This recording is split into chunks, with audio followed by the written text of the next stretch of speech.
Hello, everyone. Thank you for joining us today for our Facebook Live focused on the top 5 most scandalous frauds of 2018. We are excited to chat today. The last time we did this, we only did a podcast, and so we're pumped to actually talk to you in person about some of the stories that you may have heard about or read this year in the news. And you can also find a full write-up of what we're talking about today on fraudmagazine.com/2018 top 5 frauds. Fraud Mag is putting up a collection of these on their website, and you can go even more in depth online. I am joined here with Bruce Dorris, and he is our President and CEO. I forgot to tell you, I'm Mandy Moody, our Content Manager. And Bruce is going to let you know how we came up with these. You know, we didn't just throw a dart at the wall, right? Right. As Mandy mentioned, we've done this in podcast format before. John Gill, our Vice President of Education, and along with Mandy, we've put these podcasts together, and they were pretty popular. And so earlier in the year, we came up with the idea, well, let's get a list together. You see lists for everything else. Let's put a list together for the top frauds of this particular year. So we started earlier in the year, at least getting an idea of what we wanted to do. Just a few weeks ago, we came up with a list of the top 10 or so stories of 2018, and then took that list and surveyed our membership through the Advisory Council. Got a lot of feedback from them as to what were the top 5 frauds, not within one particular region, but around the world, to reflect the 85,000 members that we have in the association. The criteria, you would think that we could look at it quantitatively, like, well, we've got this many billion euro or this many $1 billion missing, therefore this would be the top 5 fraud, or one of the top 5 frauds. But we wanted it to reflect how this impacted lives, how this impacted society, and really how it impacted you in your daily job in terms of fraud prevention, deterrence, and investigations, depending on which side of the field, in the field of fraud examination that you are. So all of these were relevant in coming up with these top 5 scandalous frauds of 2018. So I'll turn it back over to Mandy. We can talk about our very first one. So in honor of our first fraud that we're going to discuss, I wore a black turtleneck today. And Bruce, do you know why I wore a black turtleneck I think today? that you're channeling your inner Elizabeth Holmes here. I am, if you can imagine. I went for the more festive holiday spirit.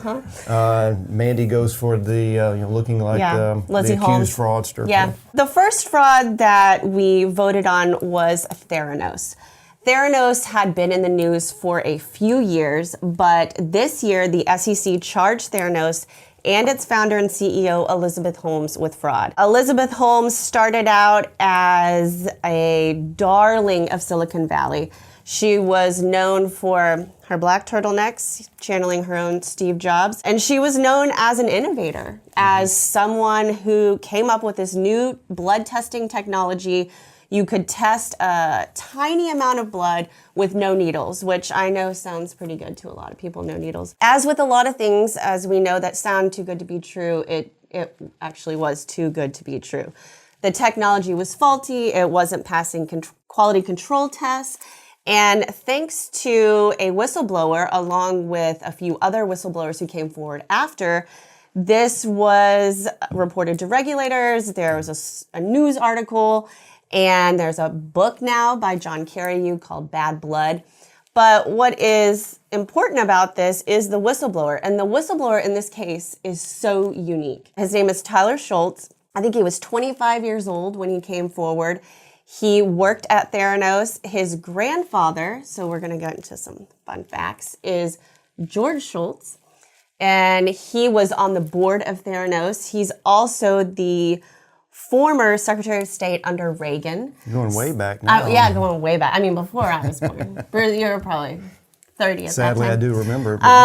But Tyler came forward and went against, his family and where he was working. He was brushed off by Elizabeth Holmes and also the other person who was charged, Sunny Balwani, and even his own grandfather ignored him, tossed it to the side, and tried to shut him down. And thankfully, Tyler went on to tell regulators. He went on to work with John Carreyrou and expose the fraud. And it came out this year after a long suspicion. And in June, federal grand jury indicted Holmes and Balwani on charges of wire fraud, conspiracy to commit wire fraud, and their roles in the schemes. And in September, Theranos was actually shut down for good. So you saw pretty much in the news the fall of someone and a lot of someone's who were supposed to be the next big thing. What can we learn from this? It's not that a black turtleneck is everlasting. It's that whistleblowers are valuable and hotlines are necessary, and the tone at the top. Well, and what you see with this, especially in the whistleblower aspect, and a lot of the Sentinel Award winners that we've had at the ACFE and other whistleblower cases, that not being believed at first, and that, or really that skepticism. Like, no, this, as Mandy mentioned, this is a hot stock, this is a hot item within the Valley or in any industry for that matter. And you don't want to believe the bad things. It looks good, it looks promising, and so there's this aura that's created around it, and the concept appears innovative, but when we start getting to, especially as fraud examiners, we want to look to see, let's open up the hood and see if there's actually an engine in here, and how does it perform? It may look shiny on the outside, but is there really a good product here to invest in, whether it's public, venture capital, whatever the case may be? And once it got into it, and as this whistleblower indicated, it kind of fell apart like this house of cards, and it went very, very fast, as Mandy said. And we watched it really just unfold over the last few months in particular. Yeah. And, one thing that we pointed out in, I think, a Fraud Magazine article that, very smart people can make some really dumb choices. You saw that with Madoff. There's that inherent trust of someone who looks extremely intelligent. And when the elite are following something, you assume that, they must know what they're doing. Yeah. So that skepticism that many of you, the professional skepticism, that's where it comes in. So, absolutely. Bruce, you want to talk about number 2? Yeah, the second that is on our list, the Danske Bank CEO resigning over a 234 billion US or 200 billion euro money laundering scandal. If you look at the article in Fraud Magazine, you get a little bit more of the details, but in general, it was about an 8-year estimated period based out of a branch in Estonia. Danske Bank had a takeover of bought a number of banks, and one of those being a Finnish bank that had a branch in Estonia. And so once they started implementing their controls and putting that IT platform, it did not include this particular branch in Estonia. And one of the things that was happening was you had billions of dollars going through this one branch related to outside activities, or rather, outside account holders. Interestingly enough, there were 6,000 customers between that time period, and I think they only had roughly twice as many account holders. So if you think about that, the impacted money laundering accounts or suspicious accounts that were related to this one branch of this fairly large bank. It involved 32 different currencies. In a statement that once this came to light, the CEO saying it's clear that Danske Bank has failed to live up to its responsibility in the case of possible money laundering in Estonia. And what's beyond that, though, is how this is going to unveil itself. I would not be surprised if this goes back even further, because we're only aware of when this particular Finnish bank was taken over. But if you go back before that, in fact, if you look at the fraudmagazine.com article, you'll read about one of our former regents, Joe Ford, high-ranking within the banking industry in the United States, recently retired from that role, and but former leading official with the FBI, was saying that, look, even the Russian top economic officials were saying you should really look at this bank. And if that's the case, and if you've got a Russian official saying, hey, look, there may be some issues with this one particular bank, that's a big red flag. That's an enormous red flag. And a lot of that is coming to light now. You'll start to see probably more, or rather more publications, both civil and criminal in nature, as authorities, both regulators and law enforcement in the United States and other countries around the world start to investigate this. As those transactions come to light, it's going to, very similar to the Panama Papers, it's going to impact a lot of different countries and shine a light on some of the nefarious activity that's been going on that resulted in these billions of dollars going through this one branch in Estonia. And this kind of reminds me of the NotPetya cybercrime that happened with Maersk, and Danske has said that they didn't move over their IT platform. They didn't migrate a lot of those tools. And I'm imagining it's because of the costs involved. They had it set up with their central banks, but not with something they acquired. And, Maersk even said, it was just so cost prohibitive to push forward and do these extra security things that they should have done. So you saw that, the hesitancy to put these controls in place might have cost more than it should have. Well, more than just cost, it could have been some pushback from those within the region. When you start making acquisitions like that, there are other non-monetary influences. Mm-hmm. And because of that, and perhaps even those individuals, and that's what's going to be unveiled, I'm quite sure it's soon enough, that we're saying, no, you don't need to be looking at this, mm-hmm. which goes to tone issues and making mm-hmm. sure that those who are in charge of this, whether locally within that country or outside if it's a global headquarters, to make sure that they've got the right influence, that they have the right controls in place to look for these types of transactions. Shall I take us to number 3? Take us to number 3. And these are not in any kind of order. True. We just picked the top 5, but these are not in any, greatest to least order. But the largest healthcare fraud takedown in the U.S. happened this year. And I'm going to read you some stats because these numbers will tell you everything about how huge this really was. So, largest ever nationwide healthcare fraud takedown, 601 defendants, $2 billion in fraud losses, 84 cases involving the illegal prescription of distribution of opioids. The case spanned 58 federal districts and charged 165 medical professionals. And so on the flip side, you see how huge this was.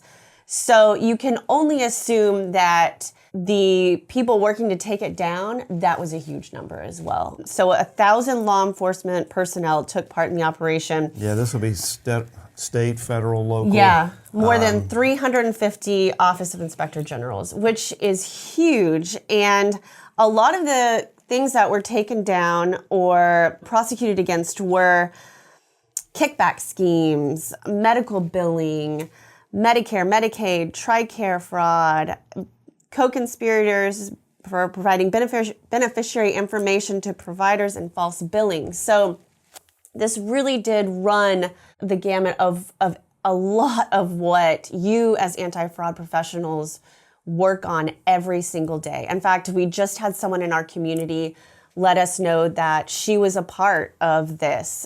She worked at a hospital and she was a part of this and worked on this.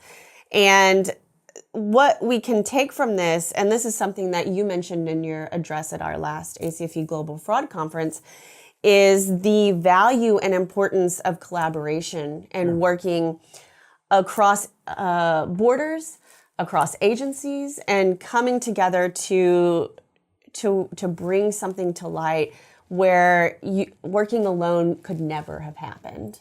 No, but when you've got a strike force, which is likely in something like this, they're focusing on their area, their region, but it's much more than just one city or one locale. It is from a broader perspective, it is a global thing. But in particular to this case, I mean, in my opinion, it's kind of the tip of the iceberg. When you consider the volume, millions of transactions within in some of the government programs that you mentioned there with CMS and TRICARE, and then we start to include the private carriers as well within the United States. You're talking about a tremendous amount of information, a tremendous amount of data. And when you've got that, so many providers, so many people who are benefiting from that, and then when you put that scale that large, you've now opened up to fraudsters who see just a really big opportunity for them. And because, I mean, even with just the number of the 1,000 law enforcement that you mentioned just a few minutes ago, when you're dealing with millions of transactions, there's only so much that they can get to. And if they're able to go in and look at $2 billion US in terms of fraud related to just what they were working on in the 84 cases, my goodness, if more resources toward that. I mean, we see it on ACFE.com within the communities. We have a healthcare fraud community set up because it is such an enormous problem. And traveling around the world, working at our conferences and meeting with our chapters and other members, healthcare fraud is just a big an issue outside the United States, as well as it is in this particular case that we mentioned here as number 3.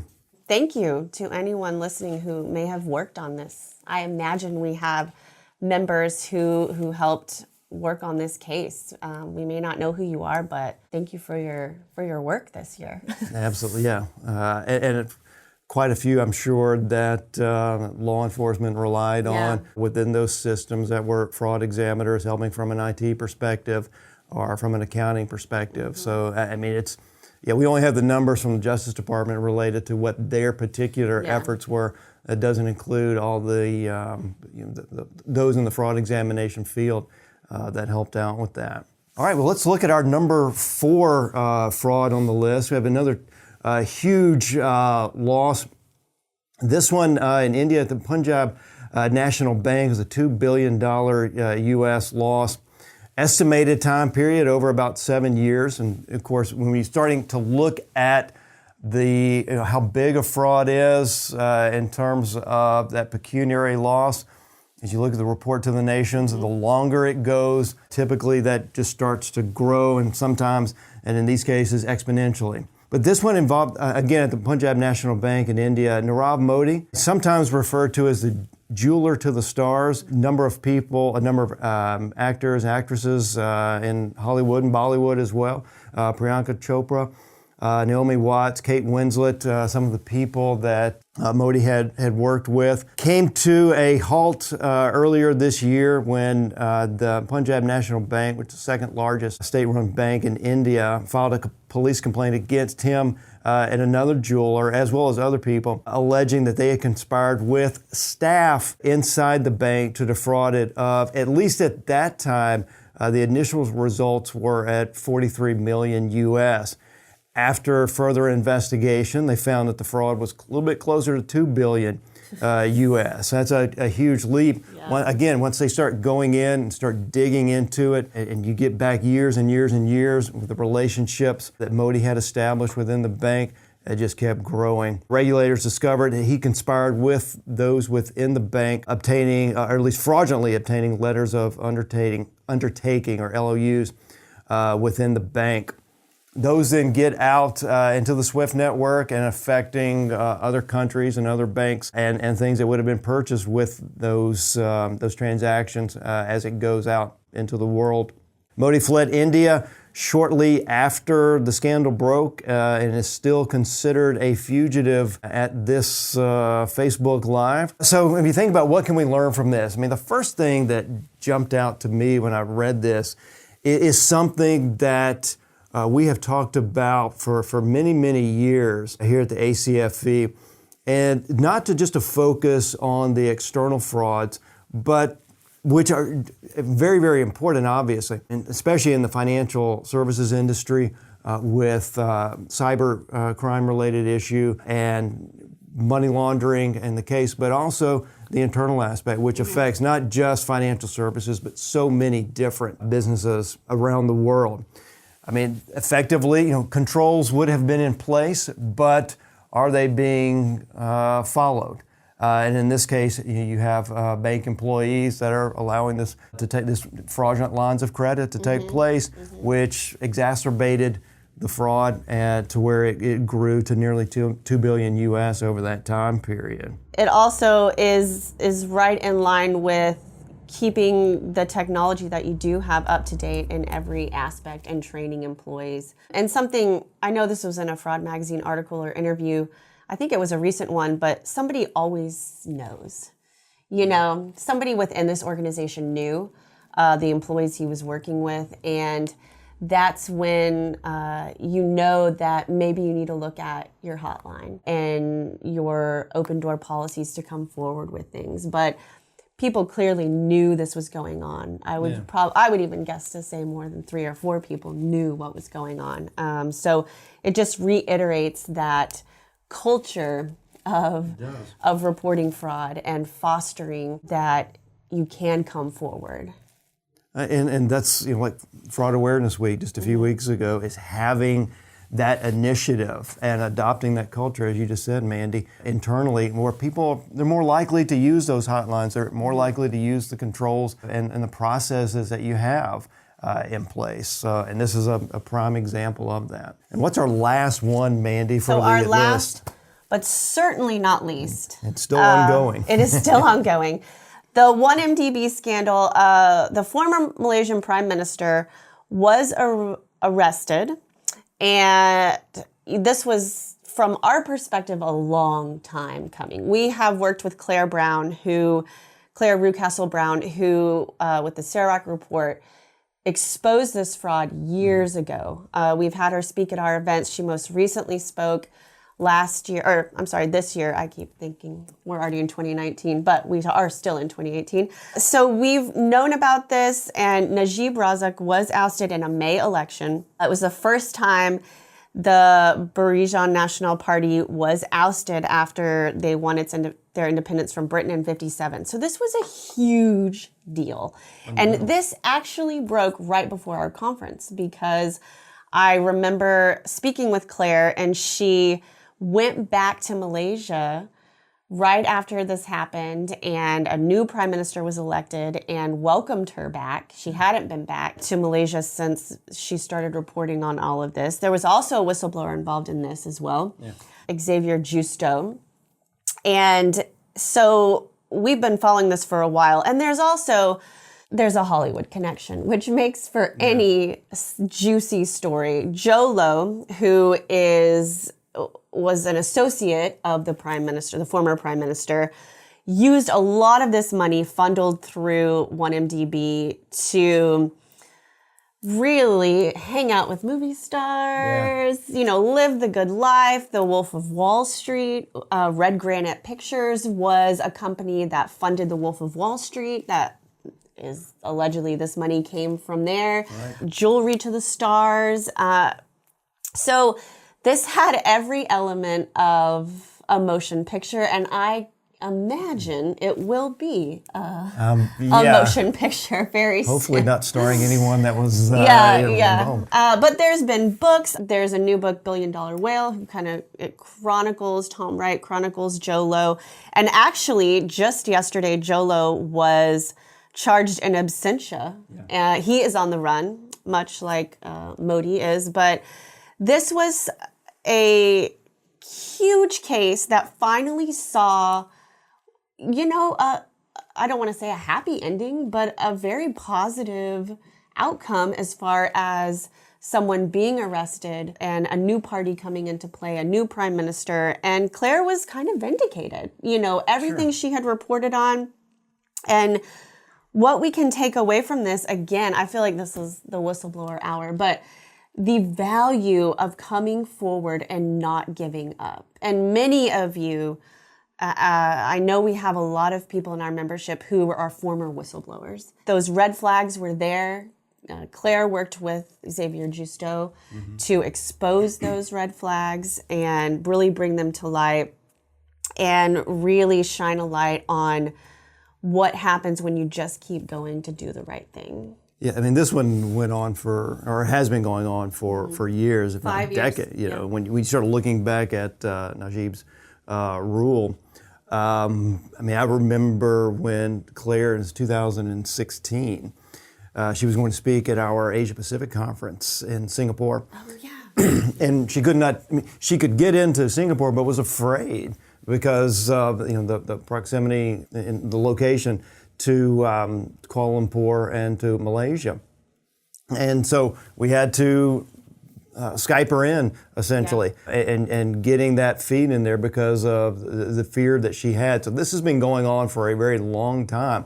What made it so newsworthy this year is that Najib is removed from power, and then the arrests are forthcoming. We at the ACFE work with the Malaysian Anti-Corruption Commission and watch their valiant fight to try to tackle as much as they can. And this is what's interesting to me, and I've in a part of what you were saying and adding to it, is this is not a rogue employee or a couple of people within that you may have missed in terms of the controls or something like that. This is the Prime Minister. And and relating back to him and in those cronies associated with Najib. So this one is a huge case. Goes back to what we mentioned when we first started. It's not just the pecuniary laws. This is a fundamental shift in the livelihoods of millions of people. Stay tuned for that. Najib's trials will begin in February of next year. And we'll see how that unfolds. Yeah. We've got a few more dishonorable mentions, and these are our top 5. But as you all know, as fraud examiners, there's a lot more out there. There's a lot that hopefully you're able to share with us via Facebook, and let us know what's happened in your area. And for those who are tuning in as members and watching this. It's interesting, just yesterday we had indictments in the Panama Papers, which started 2016 as well. So, this list will keep growing. But again, if you want more in-depth, go to fraudmagazine.com, read about those, look at the post associated with this Facebook Live as well. And so as Bruce said, thank you for joining us today. I will give you a little sneak peek at something we will be doing more of. We are hoping to do monthly Facebook Lives with some of our key staff here about news when it breaks and really dig into what's going on, what we can learn, and just be a little more current, kind of our current events daily update. We won't try and pretend we're SNL or anything like that, but look for that. There's a lot of fraud out there. We could do this a long time. So. Yeah. Well, thank you very much for joining us. Again, you can find more of the story at fraudmagazine.com/2018 top 5 frauds. Bye. Bye.